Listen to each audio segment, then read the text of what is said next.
Alright, so finally had to pull the trigger on getting a 20 volt saw. My 18 volt Ryobi gave up the ghost. I never even bought one of the green body ones new. I think I got one used at a flea market. And one burned up, one got stolen. And so I had to upgrade some stuff. And back when my Ryobi chop saw cordless got stolen, I was without one for a little while. And then I kind of, made some money, saved up, and I got the Dewalt, which is pretty good.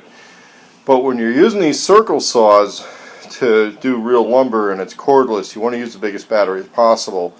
And on a Dewalt program, they're 3, 4, 5 amp hour batteries. You can get deals on the 3 amp hour. The 4 and the 5, you're paying basically right around $100 a battery. $10, $15 difference between the two.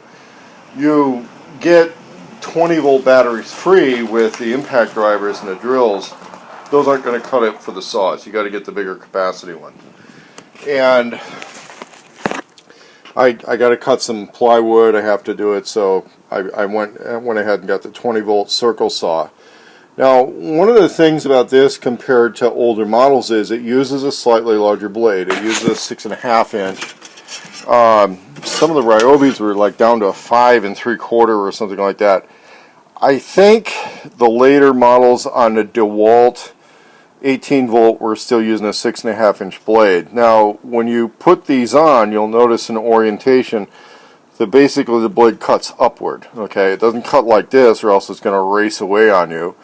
If it goes like this, it comes back toward your hand, but then gives you more control. So when you go to put the blade on, you are doing it where you can read the stuff as long as you're buying Dewalt blades. But if you're not buying Dewalt blades, then it may be that way. But if you're buying the Dewalt brand blades, they go like this. Even though the batteries are compatible with the other 20 volt tools, the blades are not. This uses a blade that's normally used on, let's say, your 7 1/4 inch worm drive saws. It's using a 6.5 inch blade. And so, yeah, you can cut big board lumber with it, but it's also a smaller diameter, so we're not going to do crazy stuff, and there's a lot of stuff where you still need to pull out a worm drive saw just to have the horsepower to cut big boy lumber. But this is where we get to reduce setup time and have convenience on a job site. And of course, it's going to be a little more off-grid friendly because you can charge the batteries with that. It uses only the lithium-ion batteries. Works like the traditional models, not quite like the earliest models, but the 18 volt models. They basically just redesigned the battery mounting point. We've got the changer wrench on here. Don't lose this screw. It's actually reverse threaded. And you can change our height on here, but usually just leave it in the down position. Now here's something else. You've got a rip fence attachment on here. You notice there's a rip fence attachment here. That does not come with a saw. So if, let's say, you had a Ryobi or a Milwaukee or a Rigid and it had a rip fence attachment, you could maybe use that with your Dewalt saw. The Dewalt one does not come with a rip fence. The little attachment. We got the bevel attachments on there. If I needed to use those bevel cuts, I'm going to do them on a table saw, to be honest with you. But mainly for, ripping plywood when it's just too awkward to do it with a table saw. Anyway, I'm going to get this blade on and do some demonstration. Okay, so you'll notice the blade on that thing is flat sides and rounded sides here. You notice this has a little shape to it.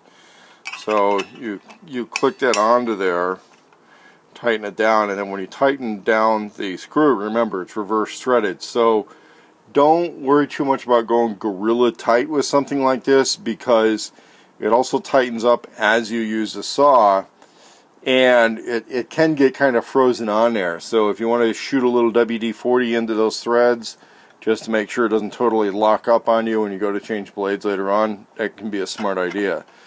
Other lubrication points on these, you tend not to lubricate the motors officially. Unofficially, I'll shoot a little into there. I'll shoot it out a little bit in there, but supposedly you don't lubricate the bearings on these things. And we'll get going. The other thing is, when you go to tighten this down, if you're tightening that and then the blade just starts spinning, that's what this locker mechanism does. You press that in until it kind of locks on one of the gear teeth, and then or turning it, then it presses in all the way. See how that pressed in all the way? It basically locked in one of the gear teeth, and then that's where you can kind of take the wrench and torque it down nice and tight. Again, nice and firm, just not gorilla tight, because it will tighten up on its own as you use the saw.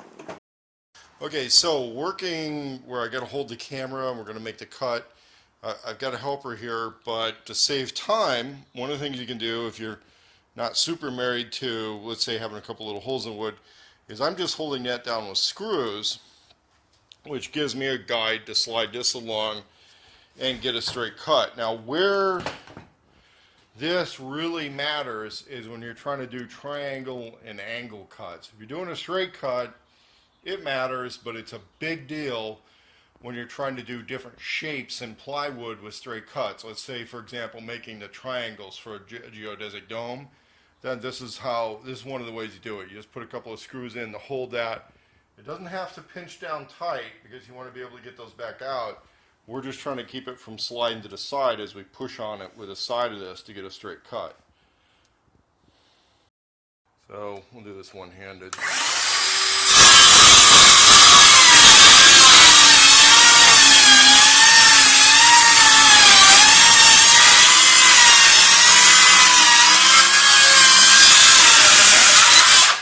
There we go, and he's got that.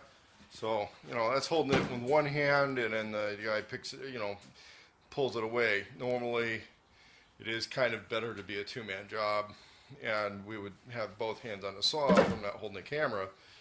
But the flip side of this is we end up with a very straight cut, and then the best possible scenario is where you made all of the width of your pen marking disappear. So that's basically how you use that to get reasonably good precision cuts with a 20 volt DCS391 circle saw.